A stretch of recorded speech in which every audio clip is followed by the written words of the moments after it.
ኢራን የኒኩሌር ጦር መሳሪያ መስሪያ ቦታዎች ናቸው ተብለው የሚጠረጠሩትን ስፍራዎቿን ሁሉ የማታስፈትሽ ከሆነ ምንም አይነት ስምምነት አይኖረንም አሉ የአሜሪካው ፕሬዚደንት ዶናልድ ትራምፕ አድሮ ቃሪያ ይሏል አባው። ፕሬዚደንቱ በጽኑ ማስጠንቀቃቸውን የተሰማው። በሌላም ዜና ተህረን ቀድሞ በሆርሙዝ የውሃ መተላለፊያ ወሽመጥ ከሚተላለፉ መርከቦች ታስከፍል የነበረውን ገንዘብ ከዚህ በኋላ ማስከፈል አትችልም ተብላለች። ለዚያ ጉዳይ ንግግር ሲባልም የአሜሪካው የውጭ ጉዳይ ሚኒስትር ማርኮ ሩቢዮ በተባበሩት አረብ ኤምሬት ማጀት መድረሳቸው ተሰምቷል።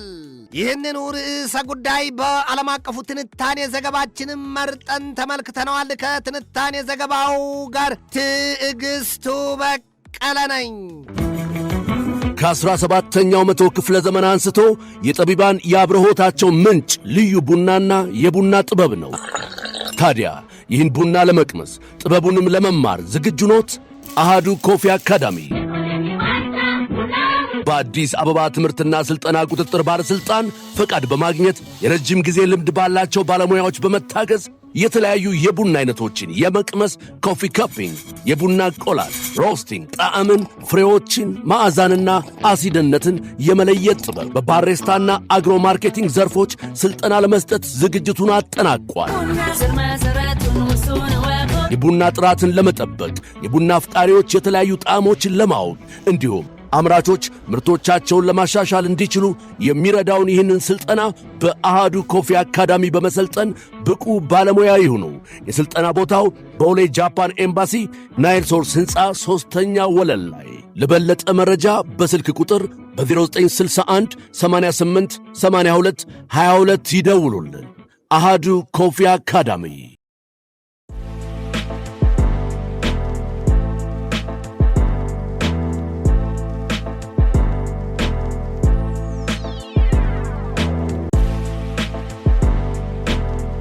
We need to free ourselves of dependence on United States of America arms አሉ የእስራኤሉ ጠቅላይ ሚኒስትር ቤንያሚን ኔታንያሁ። ሺላባባ አለቃ በቃ መሆኑ ነው። ይህንን የተናገሩት ደግሞ የእስራኤሉ ጠቅላይ ሚኒስትር ቤንያሚን ኔታንያሁ በትራምፕ የቁልምጫ አጠራርም ቢቢ ናቸው። የቸገረው ዱቄት ከነፋስ ይጠጋልን ሆነዋል ይሏቸዋል ብዙዎች። አሊያም መብሊያ ዕቃ ቢጠፋ በአንድ ዕቃ በላንን። የእስራኤሉ ጠቅላይ ሚኒስትር ቤንያሚን ኔታንያሁ ሰውየው የስድብ ነገር በጸያፉም አልቀረላቸውም። ተሰድበዋል፣ ተገስጸዋል። ግን ደግሞ አንድም ጆሮ ዳባ ልበስን ሁለትም የዝሆን ጆሮ ይስጠኝ ሲሉ ሁሉንም አይተውም ሰምተውም አልፈውታል ይሏቸዋል ቤንያሚን ኔታንያሁ።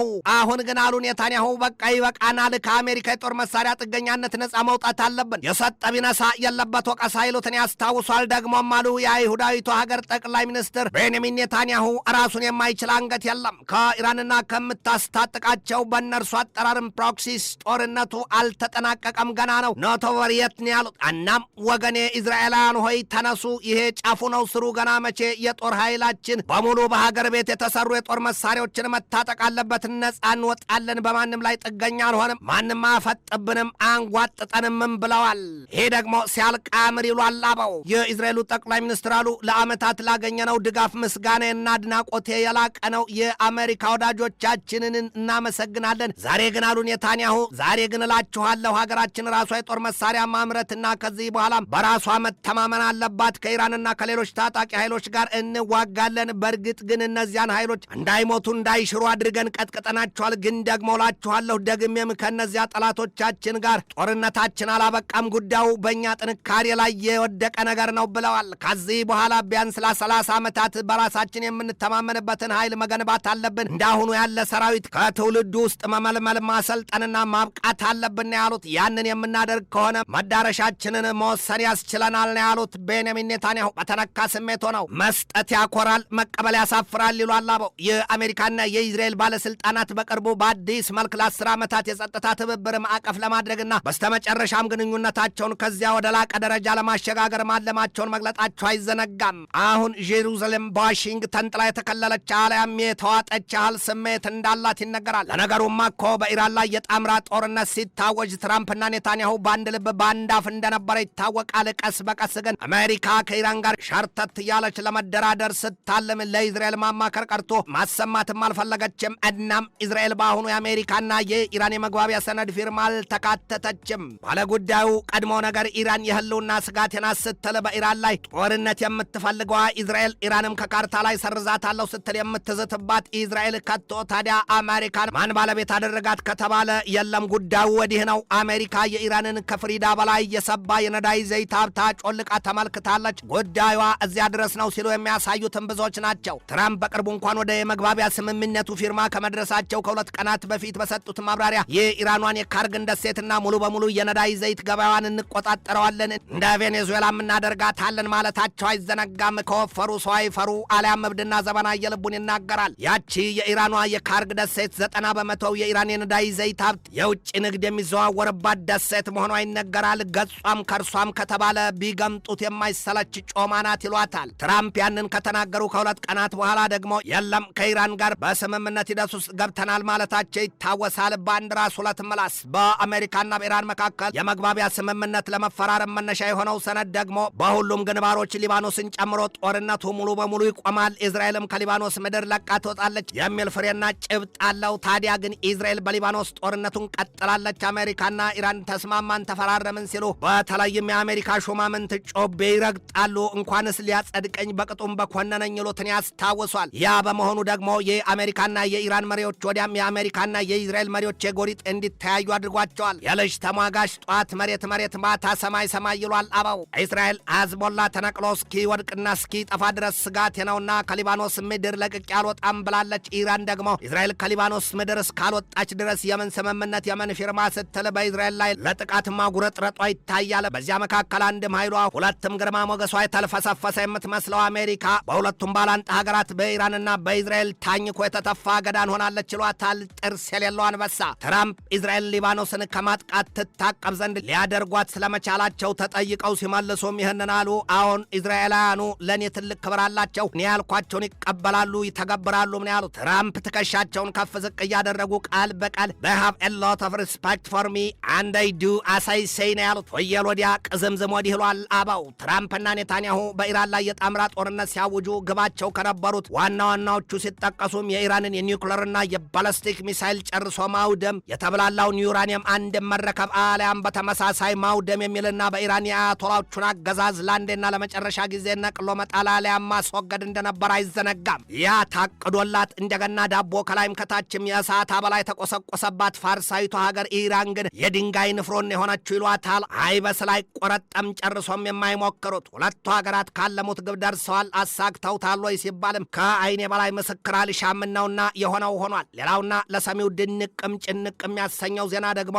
እስራኤል በኢራን ማጀት ምስጢራዊ የስታርሊንክ የኢንተርኔት መሰረተ ልማት መፍጠሯ ነው። ይህንንም ምስጢር ያወጡት ደግሞ የቀድሞው የእስራኤሉ ጠቅላይ ሚኒስትር ናፍታሊ ቤኔት ናቸው። እርሳቸው እንደገለጡት ታዲያ እስራኤል ከኢራን ምስጢር እየሰረሰሩ የሚያቀብሉ በ10 ሺህ የሚቆጠሩ በዚያች ሀገር የጸረ መንግስትን ተቃውሞ የሚደግፉ የኢንተርኔት መረቦችን ዘርግታለች ነው ያሉት። ኢራናውያኑ ሹማምንት በተለይም በዚያ የ12ቱ ቀናት ጦርነት ወቅት እስራኤልን ጠላታችን በጥበብ በልጣናለች ሲሉ መመስከራቸውና መናገራቸው ይታወሳል። ኢራናውያኑ ይሏታል እስራኤልን ከሙስሊሙ ዓለም ምድር እንደ ስለት ገብታ ከልቡ የተሻጠች ናት ሲሉ ክፉኛ ያማርሩባታል። ታዲያ መወገድ አለባት ይላሉ። እባብ የልቡን አይቶ እግር ነሳው ይሏል አበው። አሁን እስራኤልን ሳካትትና ገሸሻ አድርጎ በአሜሪካና በኢራን መካከል የተደረሰው የመግባቢያ ስምምነትም ቢሆን በአመዛኙ እስራኤላውያን ዘንድ በአፍራሽነቱን የተመነዘረው የአሜሪካው ፕሬዚደንት ዶናልድ ትራምፕ አሉ በዛሬው ማብራሪያቸው የዓለም አቀፉ የኒውክሌር ጦር መሳሪያ ፈታሽ ቡድን በኢራን ገብቶ ስራውን የማይጀምር ከሆነ ከኢራን ጋር ስምምነት ብሎ ነገር የለንም ሲሉ ነገሩን አደፍርሰውታል። የመገበሪያውን መጋረጃ ሸጦ የበላ ራሱ ይለፈልፋል ቢሉት ሌባው ቀበል ብሎ ምነውን ያለፈለፈው ኋላ ይባላል። ትራምፕ በአሁኑ ወቅት ከኢራን ጋር ተስማምቷል፣ እስራኤልን አስቀይመዋል የተባሉበትን መዘዘኛ ሰነድ ለማፍረስ ያለሙ ነው የሚመስሉት ይሏቸዋል። ለወትሮም የማያጠግብ እንጀራ ከምጣዱ ያስታውቃልን የሆነባቸው ችኮላ የተሞላው እርምጃቸው ዛሬ ደግሞ በራሳቸው በተፈጠረ መሰናክል ሌላ ውል አልባ ቋጠሮን አድርጎባቸዋል ይሏቸዋል። ትራምፕ አሉ በንግግራቸው ከኢራን ጋር በደረስነው ስምምነት መሰረት የዓለም አቀፉ የአቶሚክ ተቆጣጣሪ ተቋም ፈታሾች ወደ ሀገሯ ይገቡ ዘንድ መፍቀድ አለባት ነው ያሉት። የዚያን የትራምፕን የአዋጅ ነጋሪ ድምፅ ምላሽ ለመስጠት አፍታ ያልወሰደባት ኢራን በበኩሏ የዚያን መሰል ስምምነት በሰነዱ አልተካተተምና የሚታሰብ አይደለም ነው ያለችው። እጥር ቁርጥ ባለው ቋንቋ ቋንቋ በፋርሲ። የኢራንን ምላሽ የሰሙት የአሜሪካው ፕሬዚደንት ዶናልድ ትራምፕ ደግሞ በምዕራብ እስያ ቀጠና ያለው ጦርነት በዘላቂነት ያበቃ ዘንድ ኢራን የድርድሩን ውሳኔ መቀበል ከተሳናት የሚሰጣትን ትቀበላለች ሲሉ አስጠንቅቀዋል። ጨዋታ ፈረሰ፣ ዳቦ ተቆረሰ፣ ሲሮጡ የታጠቁት ሲሮጡ ይፈታል። ኢራን ከአሜሪካ ሌላም ባለ ሁለት ፊት ሰይፍ ተቃቶባታል ነው የሚባለው።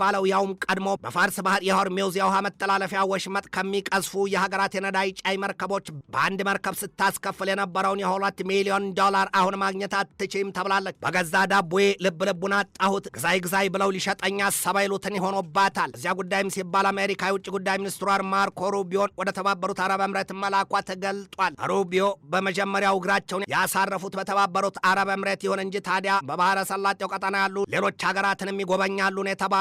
ሩቢዮ በትናንትናው ምሽቱ መግለጫቸውም ይህንን አሉ። ኢራን ከዚህ በኋላ በሆርሙዝ የውሃ መተላለፊያ ወሽመጥ ከሚጓዙት መርከቦች ምንም አይነት ቀረጥ ማስከፈል አትችልም። ያ እንዳይሆን ከቶም እንዳይደረግ ስንል የመግባቢያ ሰነድ ተፈራርመናል።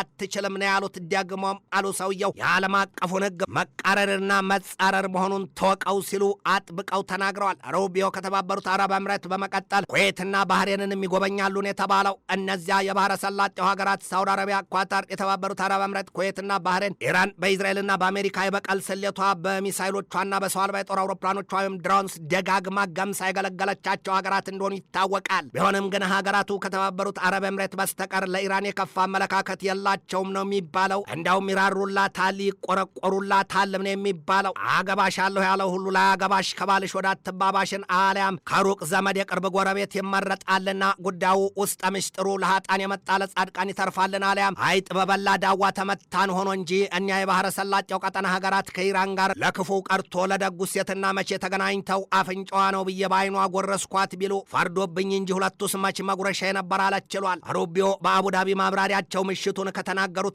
የኢራንን አንጀት ቆርጦታል ከተባለለት ሀረጋቸው በኢራን የታቀደው የ300 ቢሊዮን ዶላር ኢንቨስትመንት ወይም የልማት እቅድውን ሊሆን የሚችለው በኢራን ያለው አገዛዝ ለአሸባሪዎች የሚሰጠውን ድጋፍ ካቆመ ብቻ ይሆናል ነው ያሉት። የዚያ የ300 ቢሊዮን ዶላር ጉዳይ ደግሞ የልማት እቅድ ሳይሆን ኢራን በአሜሪካና በእስራኤል የወደሙባትን የመሰረተ ልማቶቿን መልሳ ለመገንባት ያቀረበችው ጥያቄ እንጂ ተማጽኖም አይደለም። የአሜሪካ ሹማምንት ካንደበታቸው የሚወጣው የእብሪት ቃል በትዝብት ሚዛን ላይ አውጥቷቸዋል ይሏቸዋል። ጉዳዩ ሰማይ አይታረስ ንጉሥ አይከሰስን ሆኖ እንጂ ትናንት የሀገሪቱ ምክትል ፕሬዚደንት ጄዲ ቫንስ ሲናገሩ ኢራን በአሜሪካ የተያዘባት ገንዘብና ሀብት የለም፣ ካለም ደግሞ ለተራቡት ህዝቦቿ የአሜሪካን አኩሪ አተር እንድትገዛበት ይደረጋል ያሉትን በትናንትናው የዓለም አቀፉ ትንታኔ ዘገባችን መዳሰሳችን ይታወቃል። ዛሬ ደግሞ የአሜሪካው የውጭ ጉዳይ ሚኒስትር ማርኮ ሩቢዮ የዚያን የ300 ቢሊዮን ዶላር ጉዳይ አንስተው ኢራን ለአሸባሪዎች የምትሰጠውን ድጋፍ ካላቆመች እውን ሊሆን አይችልም አሉ። ከዚያም ውጭ ያሉ ሩቢዮ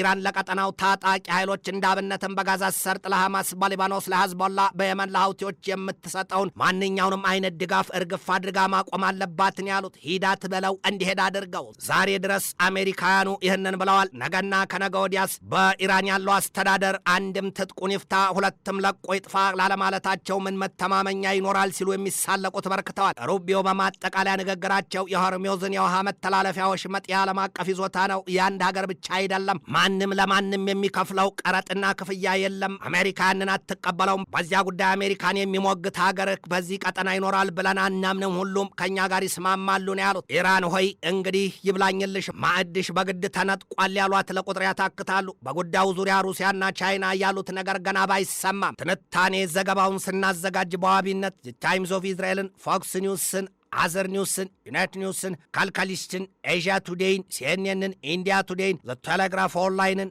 አኒ ኒውስን፣ ሜል ኦንላይንን፣ ዋሽንግተን ፖስትና ጄሩዛሌም ፖስትን ተጠቅመናል።